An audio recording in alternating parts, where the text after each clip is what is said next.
मैं लड़ जाना है लहू में एक चिंगारी जिद से जुनू तक है जाना हर कतरा बोल रहा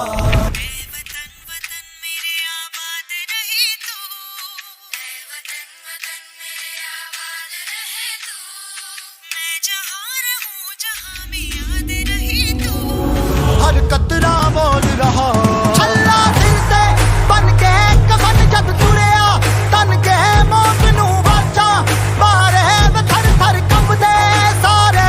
तो आमची काँग्रेस म्हणून भूमिका सैन्य दलाला पाठबळ देणं, सैन्य दलाच्या पाठीमागे राहणं आणि या कारवाईमध्ये ताकदीनं त्यांनी अजून कारवाई करावी अशी आमची अपेक्षा.